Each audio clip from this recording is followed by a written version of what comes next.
Hey friends, welcome back. I am Jason, and let's talk gear repair. If you spend any time outside around sharp, pokey things, in the woods, walking off trail, you're gonna tear your clothes up. You're gonna rip a hole in your pack. You're gonna wear things out. Stuff's gonna happen, and you need to have some options for repairing that stuff in the field.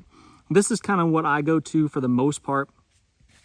90% of the time you can fix something at least temporarily with this duct tape right here. This is Gorilla Tape, really good stuff, really strong stuff, and I almost always have some of it. Now in the past I have used this Sil Nylon patch kit, which works fine. You get these little holes when you get close to a fire, and the nylon melts obviously when you get little hot embers landing on it, but and this is a nice, professional, really clean looking way of doing it. However, it's not necessary. If I was to have a hole in this, I don't think I have any fresh holes in here, but if I was to have a hole in this, I'm telling you, this is what I would do, and this is what I've done on my ponchos for a long time, is just take yourself a small piece of this duct tape. Make sure it's the good stuff, the Gorilla Tape. A small piece like that, maybe even rip it down smaller. Now let's say this little stain right here is my hole. Put that duct tape over there and it lasts forever. It lasts for years. I mean, I'm telling you, I've used duct tape like this on puffy jackets before. You know, puffy jackets are pretty fragile and then the feathers start falling out and all that, and it's pretty irritating. I've put Gorilla Tape over the puffy jacket hole and it has lasted years. Even after several washes, it stays on there, which is pretty incredible. So that's all you really need to do to fix it. But now let's say you had some sort of tear or damage to some sort of fabric. You'd want to have a way to sew. Now here's a sewing kit that I made, carved out of a piece of pine, and it's also a fishing kit. So I've got a fishing hook tied on there that I can use if I want to do a little fishing. Plus it looks cool, right? So I can keep that in my pocket or in the side pouch of my pack. Got an extra hook here underneath that Ranger band, and I've got 2 needles right there.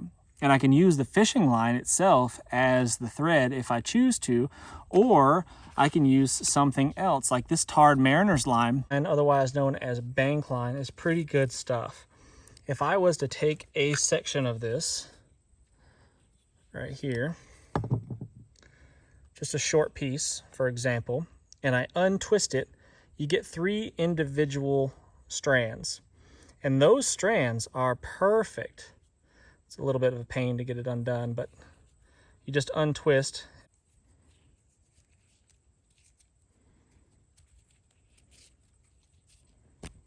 Like so.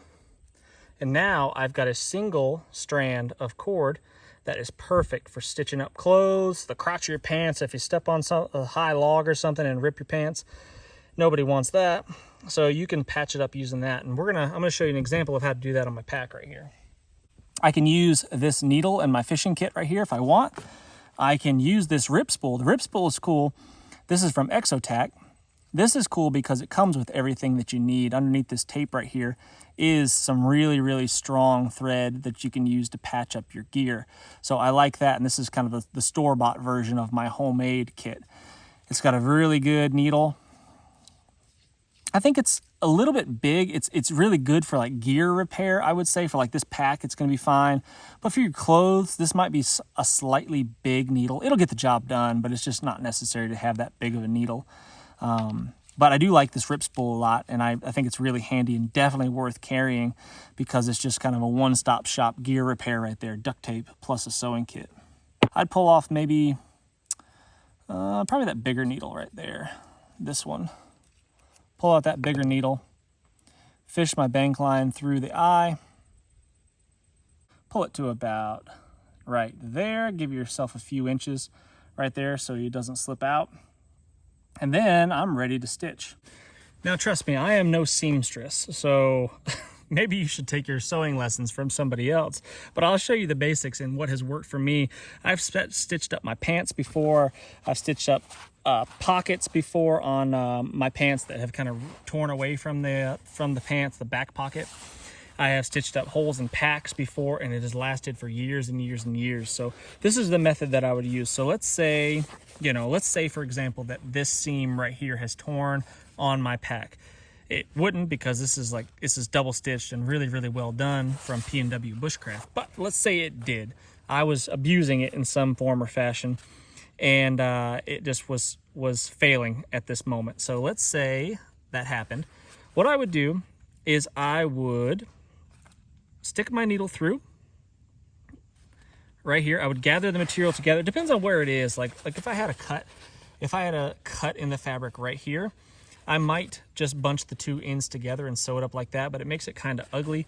You can overlap the two layers. It just depends on the situation. But let's say the seam busted out. I would just pinch the two layers back together, push my needle through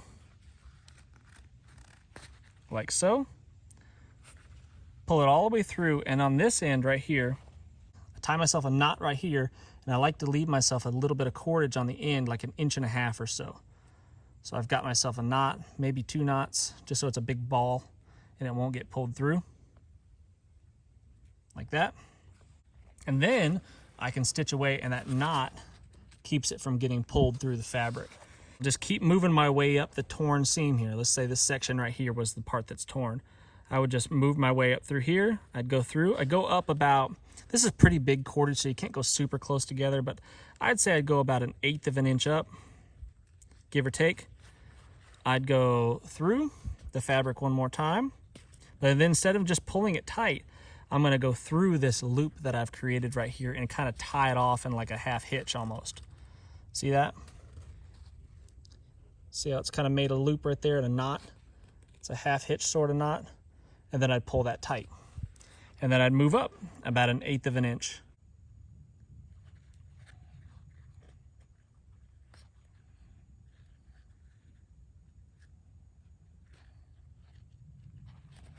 Now what I want to do is to finish it off, if I do my last stitch here,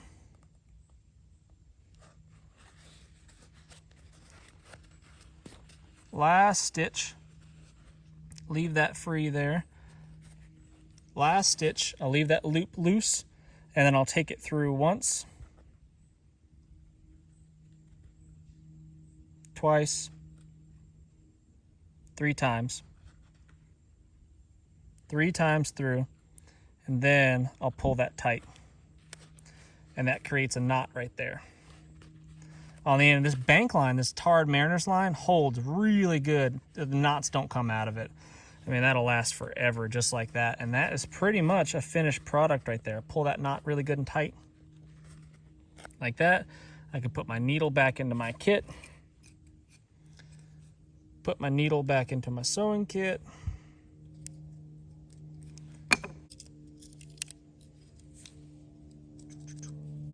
And now I'm going to snip the cordage off about, I'm going to give myself maybe 1/4 inch, something like that.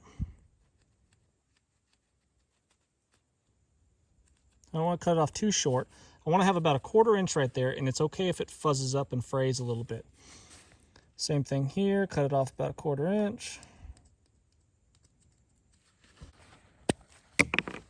What I will do is I will take my lighter and I will just melt that right there, that end, that frayed end. And that's not only going to make it look cleaner and nicer, but if I smush it flat, that'll keep that knot from ever coming undone.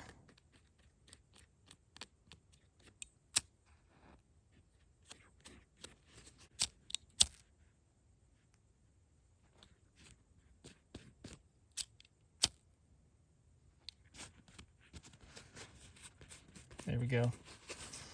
And that is a pretty clean, stitched up repair job right there. And it will last a long time. I don't have any other examples except for this. This is a wallet that I made a long time ago using bank line right there. And I tied it off in exactly the same fashion and melted the ends. And I've been carrying this in my pocket for I think 12, 13 years, give or take. And it's still going strong. All right, guys, thanks so much for watching. Really do appreciate you tuning in. Make sure you're hitting that thumbs up, subscribing if you haven't done so already. Leave a comment. What's your go-to gear repair method? Is this sufficient? Did this get the job done? Thanks, guys. See you on the next one.